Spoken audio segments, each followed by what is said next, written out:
Okay, this is part 2 of my cousin. I don't know why I'm gonna title the full thing. He was telling us about coal. He said, 51%. 51%. Now, I'm always surprised. I learned this 5 years ago.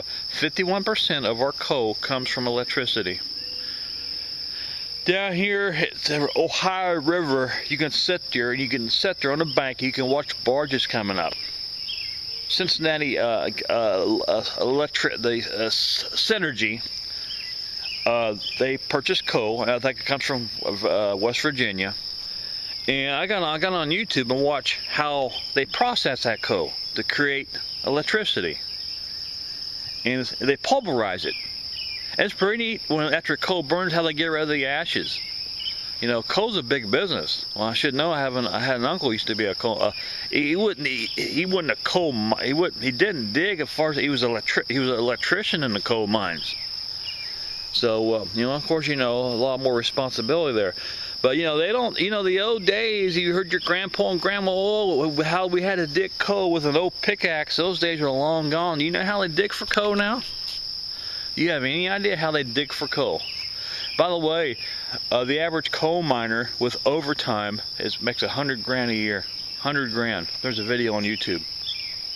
No, I'll never. I wouldn't mind going down there and putting this on and vlogging in a coal mine, wearing a hard hat. Anything can get video, right? My luck could cave in on me. But how do you think we dig for coal, huh? What's it look like? Believe me, my uncle's an expert. He worked at coal mines. Like I said, he was an electrician. And he's smart, man. Hey, I'm gonna tell you something. Any coal miner has got some damn intelligence. Why? If you don't, you won't survive. Coal miners remind me of doctors. You gotta be smart to survive down there. In other words, if you do anything stupid in the coal mines, it could cost you your life.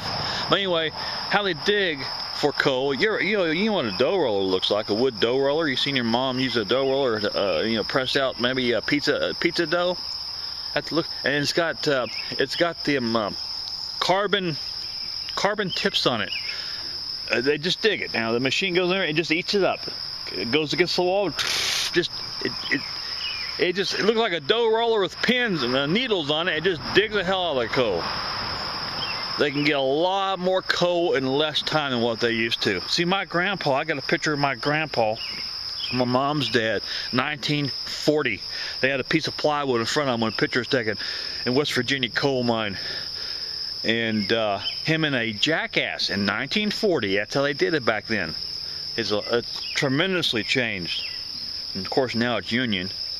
But that's how they dig for coal. And my uncle was responsible for making sure, a lot of them coal miners get into dead air. That just air, they ain't got no oxygen. You just fall asleep standing up. And his responsibility to make sure all the air pumps is working. He had a wonderful, he said it was dirty. Oh, hell yeah.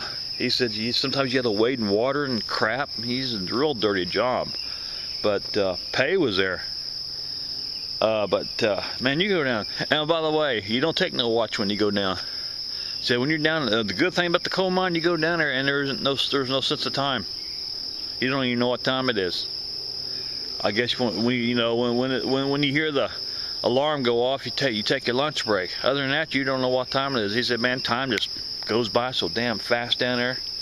You ain't got no sense of time. But I respect the coal miner. I really, really do. Man, hey, it's like a truck driver. Without a truck driver, we would have no Walmart, we'd have no Kroger, we would have no stores. Coal miner is an important job too. Without a coal miner, you wouldn't have electricity. You wouldn't have a lot of things. So I really respect these truck drivers and coal miners. My hats are off. That's what keeps our economy going. They show what keeps the economy going is consumer spending. My opinion, it's coal miners and truck drivers, period.